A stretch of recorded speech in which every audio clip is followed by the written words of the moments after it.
दोनों गांवों में दो जाने माने विद्वान पंडित रहते थे, पंडित वशिष्ठ आनंदपुर और पंडित चैतन्य शांतिग्राम। दोनों ही वैदिक ज्ञान, ज्योतिष और शास्त्रों में पारंगत थे, पर स्वभाव में जमीन आसमान का फर्क था। वशिष्ठ सरल, सहनशील और समाजसेवी थे। वे गरीबों को बिना पैसे पूजा पाठ करवाते और अपने घर का भोजन पहले भूखों को खिलाते।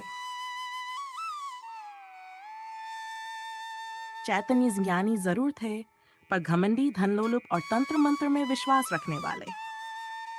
एक पूर्णिमा की रात दोनों को एक ही सपना आया, एक दिव्य शिला पत्थर जो हर 100 वर्ष में एक बार प्रकट होती है। जो भी उसके सामने सच्चे मन से नारायण स्तुति बोलेगा, उसे अनंत ज्ञान, धन और अदृश्य शक्तियां प्राप्त होंगी। लेकिन अगर कोई लालच या स्वार्थ से उस शिला को छुएगा, तो उसकी आत्मा उसी क्षण पत्थर में कैद हो जाएगी। सुबह होते ही दोनों पंडित अलग अलग दिशा में यात्रा पर निकल पड़े, बिना ये जाने कि दूसरे को भी वही सपना आया है। वशिष्ठ अपने शिष्य ओंकार के साथ निकल पड़े। वह जंगलों, घाटियों और पुरानी गुफाओं की ओर बढ़े।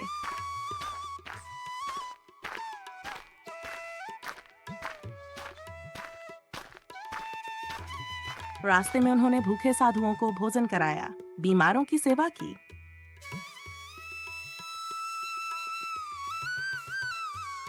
चैतन्य अकेले निकले।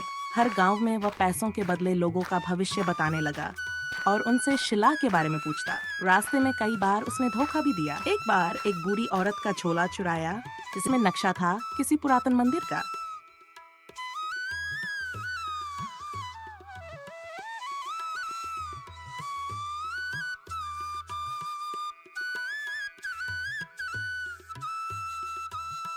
दिन की यात्रा के बाद दोनों अलग अलग मार्गों से गिरिराज पर्वत पहुंचे, जहां शिला के प्रकट होने की संभावना थी। गिरिराज पर्वत की चोटी पर एक प्राचीन मंदिर था, पर वातावरण में गूंजती थी एक रहस्यमयी घंटियों की ध्वनि। मंदिर के द्वार पर लिखा था, जो आया सच्चे मन से वह पाए अनंत रत्न, जो आया लालच से उसका हो अंत।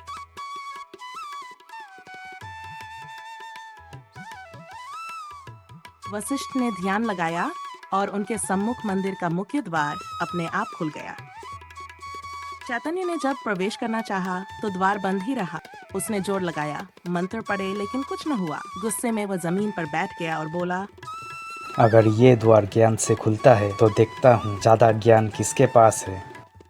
इसी बीच मंदिर में एक रहस्यमयी आवाज आई। पहली परख पूरी हुई, पर ये तो बस शुरुआत है। मंदिर के गर्भगृह में वशिष्ठ को एक चमकती हुई शिला दिखाई दी। उसके चारों ओर एक दिव्य प्रकाश मंडल था, जिसमें वैदिक श्लोक गूंज रहे थे। वशिष्ठ ने जैसे ही नारायण स्तुति आरंभ की, शिला ने हल्का कंपन किया और एक मणि बाहर निकली, स्वर्ण जैसी चमकती मणि। तभी एक वृद्ध साधु वहां प्रकट हुए और बोले, यह मणि सिर्फ उसका साथ देगी जो सेवा के मार्ग पर चले। वशिष्ठ ने वह मणि ओंकार को दे दी और बोले, ज्ञान को बांटना ही सच्चा उपयोग है। उसी समय चैतन्य मंदिर की पिछली गुफा से किसी तरह प्रवेश कर गया। उसने मणि देख ली और उसकी आंखों में लालच उतर आया। में जब सब सो रहे, चैतन्य चुपके से मणि चुराने पहुंचा, लेकिन जैसे ही उसने मणि को छुआ, जमीन कांप उठी। एक तेज प्रकाश फटा और चारों ओर से रक्षक प्रकट हुए, पत्थर के शरीर वाले, आंखों में अग्नि। धोखे से जो प्राप्त हो वह कभी स्थायी नहीं होता। एक योद्धा गरजा। चैतन्य ने भागने की कोशिश की, पर उसकी परछाई मंदिर में ही बंद गई। वह अब खुद को देख नहीं पा रहा था, पर उसकी आत्मा उसी मणि में कैद हो गई थी। उसके शरीर को कोई क्षति नहीं हुई, पर अब वो पत्थर बन गया था, जो बोल नहीं सकता, चल नहीं सकता, सिर्फ देख सकता था। वशिष्ठ ने जब ये देखा, उन्होंने ध्यान किया और शांति से बोला, मणि को वहीं छोड़ दो, अब इसकी यात्रा यहाँ समाप्त हो गई।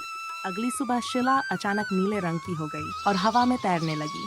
उसमें से फिर आवाज आई, सत्य परीक्षा अभी बाकी।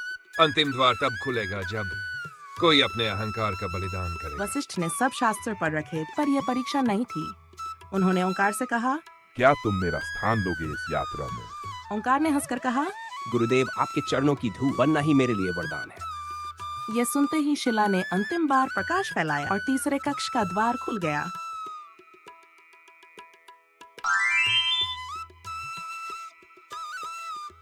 अंतिम कक्ष में 3 आईने थे, वन अतीत का, वर्तमान का, भविष्य का। वशिष्ठ ने जब तीनों में देखा तो उन्हें दिखा अतीत में वे एक गरीब बालक थे, वर्तमान में वे एक मार्गदर्शक हैं, भविष्य में वे उसी मणि के संरक्षक बनेंगे जो संसार के सच्चे साधकों को बुलाएगी। उसी क्षण उन्होंने दोनों हाथ जोड़कर कहा, मैं कुछ नहीं हूँ, सब नारायण की लीला है। वृद्ध साधु फिर प्रकट हुए। अब उनका तेज और भी दिव्य था।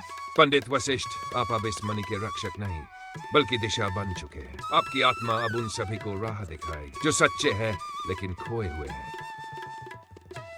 शिला अंतिम बार चमकी और अब वो एक साधारण पत्थर बन गई। मणि उसके भीतर समा गई। वर्षों बीते, वशिष्ठ नहीं रहे। ओंकार उनके स्थान पर गांवों में ज्ञान बांटने लगे। लेकिन मंदिर में पड़ा हुआ पत्थर, जो कभी चैतन्य था, अब भी प्रतीक्षा कर रहा था। एक दिन एक छोटा बालक आया जिसके पास न तो ज्ञान था न कोई लक्ष्य, पर उसने पत्थर को देखा और बस यही बोला, अगर तुम्हारे भीतर भी दर्द है, मैं तुम्हें सुन सकता हूँ। ये सुनते ही पत्थर से एक शुद्ध आंसू टपका और चैतन्य की आत्मा मुक्त हो गई। सच्चा ज्ञान वह है जो बांटा जाए। हर शक्ति एक परीक्षा है। लालच, अहंकार और छल उसमें विफल हो जाते हैं।